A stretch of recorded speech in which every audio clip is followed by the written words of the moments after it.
சந்திரா, இன்னைக்கு என்ன சமையல வந்து இப்படி ஸ்லோவா முடிச்சிட்டீங்க போலக்கு? நடுக்க கறி சொல்லிட்டு நீங்க வீடியோ எடுக்கணும் முதல்ல சொல்லிக்கலாமே. நான் ஃப்ரைட் ரைஸ் சும்மா போட மாட்டேன், ஜெலோ ரைஸை போட்டுட்டு அப்படியா கத்திரிக்காய் உருளைக்கிழங்கு கேரட் பீன்ஸ் பொரிச்சிட்டு இதையும் பொரிச்சு வெங்காயம் காஜு பிளம்ஸ் கருவேப்பிலை எல்லாம் பொரிச்சிட்டு பிரட்டி போட்டு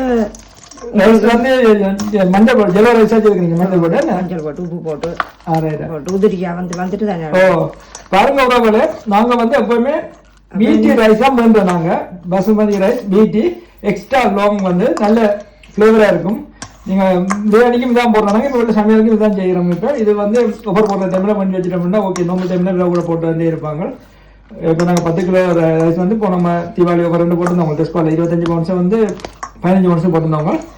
பிடி ரைஸ் வந்து எக்ஸ்ட்ரா லாங் நல்ல ஃப்ளேவராக இருக்கும். பாருங்க, நீங்கள் நல்லா இருக்கும், சாப்பிடவே நல்லா இருக்கும். சோறு தனியுமே சாப்பிடாம இருக்கும், நல்ல உதிரியாகவும் வரும், நீள ரைஸாகவும் இருக்கும். இது எங்களுக்கு பிடிச்சி கொண்டது. அதனால இப்போ கொஞ்சம் கிழமை இதுதான் இப்போ சாப்பிட்றோம், பண்ணி சமைக்கிறோம். சந்திரா, அப்போ சொல்லுங்க. அப்படின்னா லஞ்ச் வந்து எங்களுக்கு ஃப்ரைட் ரைஸ் தான். இது இருக்கு வேணும்னா சாம்பார் இருக்கு நேட்டியான்னு நீங்கள் சாப்பிடலாம். கறி வேணும்டா இதுக்கு சாம்பார் தேவை சந்திரா. ஃப்ரைட் ரைஸோடய சாப்பிடலாம், இதோடய சாப்பிடலாம். நல்லா இருக்குது, பார்க்க வழியாக தான் இருக்குது. துறை சாப்பிடணும். பாருங்க உறவுகளே, கண் சட்டிக்கு சந்திரா விரதம் இல்லை, ஆனால் சைவமும் மச்சம் சாப்பிட்றது இல்லை. நல்லா இருக்கும். இந்த மாதிரி நீங்களும் ரைஸ் ஃப்ரைட் ரைஸ் செய்து பாருங்க. சுலபமான முறை தான். சின்னாக்கள்லேருந்து பெரியாக்கள் வரையும் விரும்பி சாப்பிடக்கூடிய ஒரு எந்த டைம்லையும் சாப்பிடலாம். அப்படிதான் சந்திரா. சுவை என்பது அளவற்றது. நன்றி, வணக்கம். மீண்டும் ஒரு வீடியோவில் சந்திப்போம்.